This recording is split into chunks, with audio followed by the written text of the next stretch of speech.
aí, galera, estamos aqui de volta para aquela aulinha de revisão e logo depois vocês vão pôr a mão na massa, né? Fazendo a atividade referente com base ao assunto que nós abordamos aqui, né? E a gente está falando sobre violência e sociedade. A aula 19.1 é a parte 1, né? Que nós dividimos em dois momentos. A aula 20.1, ela vai trazer a violência e sociedade de uma forma mais esmiuçada, mais detalhada, né? Mas agora a gente, sem mais demora, a gente vai fazer rapidamente um breve resumo da aula, né? Dos principais conceitos que nós trabalhamos aqui. Então vamos lá aqui para o quadro? Então a gente está falando sobre violência e sociedade e para tanto a gente trouxe o conceito de violência, né? O termo violência, ela vem do latim, que a gente viu, que significa violência, caráter violento ou bravio, ou ainda a força, né? Então, quando falamos em violência, né, uma definição para a violência, a gente pode dizer que é qualquer ação ou comportamento que causa dano, né, que causa sofrimento. Então, o verbo violares, ele significa tratar com o quê? Com violência, profanar, transgredir, referindo a vis, isto é, força, vigor, potência, ou ainda a força em ação. O recurso de um corpo para exercer a sua força e, portanto, a potência, o valor e a força vital. Ou seja, né, a definição, então, de violência, ela também pode chegar a atingir o corpo, como falamos aqui, atingir seu corpo, sua mente, sua dignidade e também os seus direitos, né? A gente viu aqui a tipologia pela qual a OMS, a Organização Mundial de Saúde, define, né, traz como formas de violência, né? Então, através da tipologia da OMS, ela traz a violência. Ela divide em violência coletiva, que é aquela que se comete, né, a violência coletiva através dos grupos, né? Então, falamos do terrorismo, das guerras, da repressão, do bullying, né? Então, a violência autoinfligida, que é aquela que é cometida, a pessoa, ela comete essa violência contra ela mesma, né? A violência interpessoal, que é aquela que está dentro do ambiente doméstico, né? Que também agride idosos, agride crianças, agride mulheres. Desculpa, o bullying entra aqui na interpessoal, tá? Eu falei na coletiva, mas entra na interpessoal. E se for, de repente, um grupo atingindo uma pessoa, também o bullying talvez também pode entrar na questão da violência coletiva, né? Então aqui veio repetido, ó, mas são essas três: a violência coletiva, violência autoinfligida e a violência interpessoal, tá? E por fim a gente finalizou a aula apontando aqui, principalmente como referência nas ciências sociais, né, na área da sociologia urbana e da antropologia, um estudo feito pela Alba Zalur, né, onde ela traz principalmente para explicar que os casos de violência no nosso país não está voltado para a questão da ideia de pobreza e desigualdade, né? Isso não são as causas principais e responsáveis pela violência, mas que são outras causas que levam a isso. É o caso da urbanização, de cada vez mais o crescimento das cidades crescendo de forma desordenada, o inchaço das periferias, fazendo com que esses lugares periféricos, além de ficarem cheios, sem infraestrutura, também essas pessoas não têm acesso à educação, à saúde, à segurança pública. Também a juventude que está em risco social, ou seja, juventudes periféricas, negras, discriminadas, morando também em lugares de difícil acesso, muitas vezes à escola, à saúde, e são jovens em situação de vulnerabilidade que acaba tendendo para a criminalidade. E, por fim, ela aponta também as questões da desigualdade social e isso em detrimento à questão econômica do nosso país, a má distribuição de renda que causa as exclusões sociais, né? Trazemos aqui também os dados, nós falamos dele, né, dos dados de mortes violentas, de qual é o perfil das vítimas disso, que são negros, jovens e, na sua grande maioria, do sexo masculino, que houve um aumento da violência, mesmo que com uma baixa, uma queda muito inexpressiva, mas houve uma queda de 2022 para 2023, mas mesmo assim o Norte e Nordeste ainda são apontados como lugares violentos, estados violentos, né, no nosso país, os mais violentos. Por fim, a gente fecha aqui então a nossa revisão e agora vocês terão um tempinho para responder à atividade proposta, né, com base no assunto que nós abordamos. A gente volta daqui a pouquinho.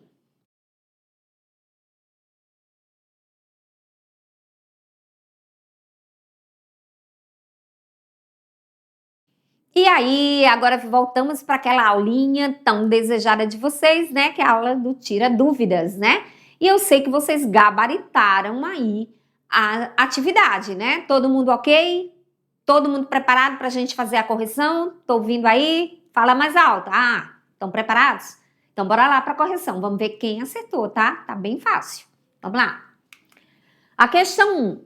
Sobre as causas da violência, é correto afirmar, segundo o consenso dos estudiosos, que a. As pessoas agem de forma violenta porque têm índole má, porque elas são más, a qual pode ser revertida se elas forem condenadas a longas penas de prisão, ou seja, elas agem com violência porque são más, mas quando elas são presas e passam um longo período no presídio, elas se tornam boas? É verdade? B. A principal causa da violência é a pobreza, o que se comprova pelo fato de que a maioria das pessoas que estão presas por crime violento são pobres, isso é verdade? Vamos ver. C. Não existe uma única causa para a violência e para a punição de quem age com violência. Não é suficiente para resolver o problema. Ou será que é a letra D, que a violência é causada pela pouca firmeza na educação dos filhos, provocada especialmente pela proibição do uso pelos pais de castigos físicos e surras para corrigi-los?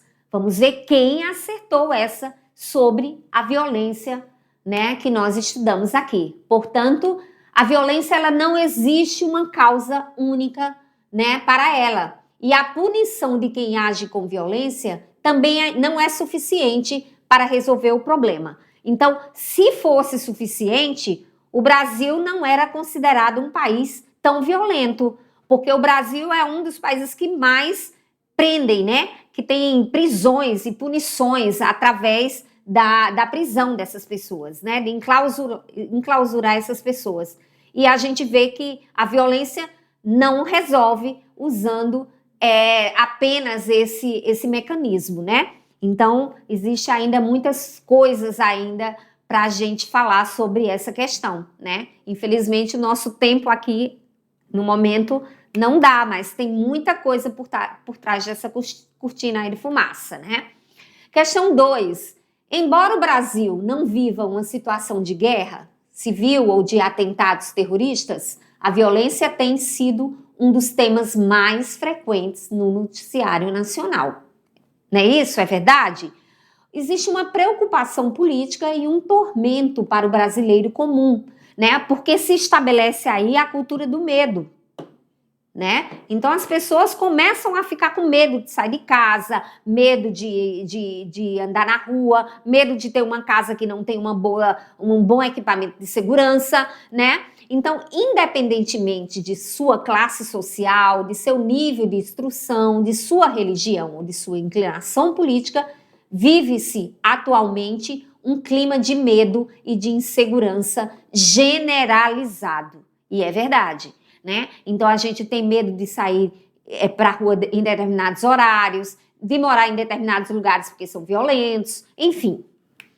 Portanto, essa sensação de medo, ela é confirmada pelas estatísticas que revelam que o aumento crescente da criminalidade e ao lado dela da mortalidade por violência em nosso país, sendo jovem, a vítima preferencial. Então, a gente vê que essa sensação é confirmada exatamente nas estatísticas que nós apresentamos aqui, né? Que há um aumento cada vez mais, né,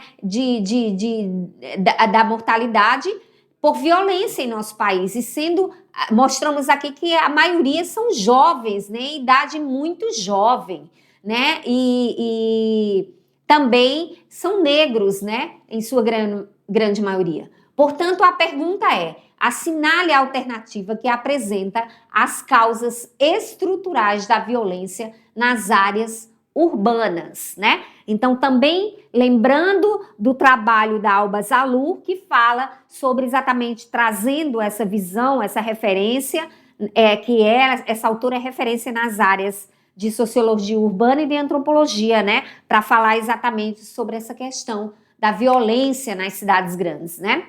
Então, a violência urbana, ela é fruto do consumo de drogas que conduz os usuários à formação de guetos e à fuga do mercado de trabalho? Ou será que é B, a ausência de uma política de assistência social que ampare os pobres para que se mantenham distantes do crime organizado? Ou será que é a letra C, a falta de investimento público no sistema prisional, que pela falta de vagas antecipa a liberdade condicional aos condenados? Ou a letra D, a exclusão social provocada pelo desemprego estrutural e pela ausência de perspectivas fornece a base social para a criminalidade urbana? Portanto, a resposta é exatamente essa, né? Segundo os estudos, principalmente da Alba Zalur, ela trata exatamente disso, que existe uma exclusão social, né, provocada pelo desemprego estrutural e pela ausência de perspectivas desses jovens que estão distantes muitas vezes da escola, moram em áreas periféricas muito longe, estão desmotivados, não têm uma escola de qualidade, uma escola que motiva eles irem para um lugar que motive eles a irem para a escola. Então, isso fornece a base social para cada vez mais o aumento da criminalidade urbana. Decolando agora para o futuro, vamos lá, decolar para o futuro. Questão 3. Se o conceito de violência estrutural, ela inclui a ideia de que se trata de uma violência gerada por estruturas organizadas e institucionalizadas, naturalizada e oculta em estruturas sociais, então é correto concluir o quê?